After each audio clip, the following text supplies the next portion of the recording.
Hello friends, मैं प्रिया कलिताई आज आपनालोকৰ মাজলৈ লৈ আহিছো অতি সহজে বনাব পৰা পিয়াজৰ এটা চাটনি। ইয়াৰ বাবে মই প্ৰথমে লৈছো পিয়াজ 4টা আৰু পিয়াজ কেইটা বাকলি গুচাই লৈছো।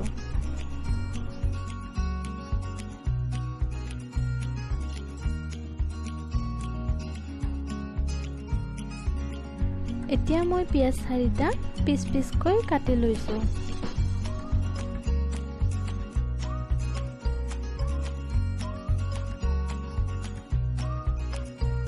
ইয়াত মই লৈছো গোটা ধনিয়া, জিৰা, সৰিয়হ আৰু অকমান তেতেলী আৰু শুকান জলকীয়া আৰু নহৰু অকমান লৈছো।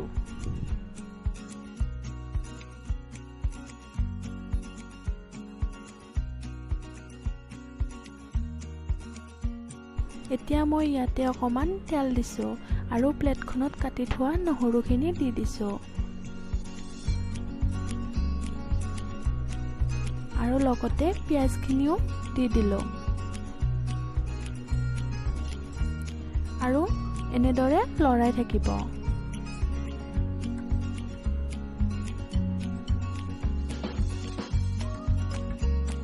এতিয়া মই ইয়াতে প্লেটখনত ৰাখি থোৱা তেতেলীখিনি দি দিলো আৰু পিয়াজখিনিৰ ধুনীয়া এটা ৰংচঙীয়া কালাৰ নোহোৱালৈকে এনেদৰে লৰাই থাকিব।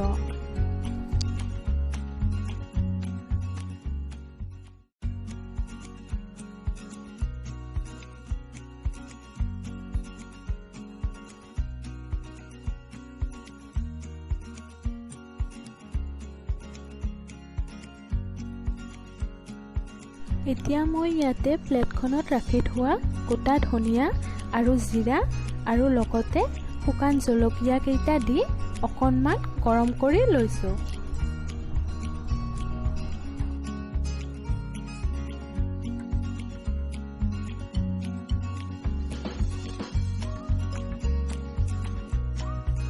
এতিয়া মই গোটা ধনিয়া, জিৰা আৰু শুকান জলকীয়াখিনি গুড়ি কৰি ললো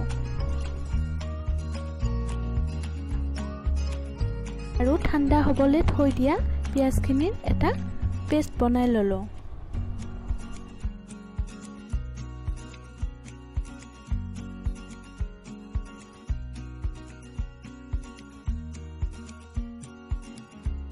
এতিয়া মই ইয়াতে অকমান তেল দি গৰম হ'বলৈ দিছো।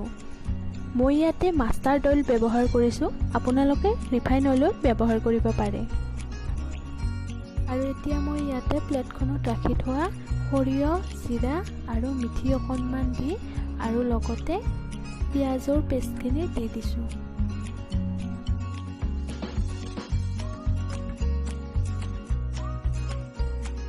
আৰু এতিয়া সোৱাদ অনুযায়ী নিমখ দিছোঁ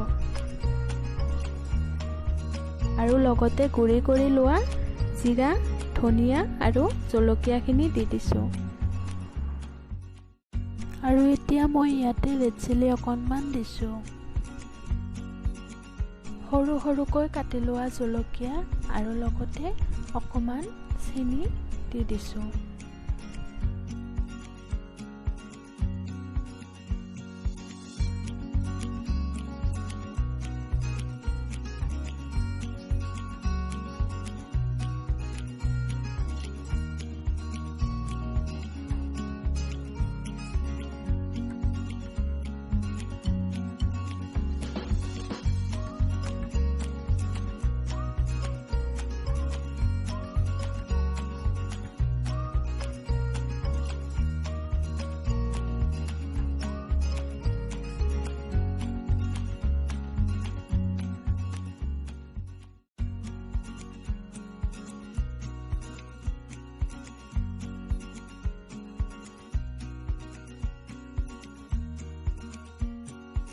মোৰ ভিডিঅ'টো চাই ভাল লাগিলে লাইক, শ্বেয়াৰ, কমেণ্ট আৰু ছাবস্ক্ৰাইব কৰিব।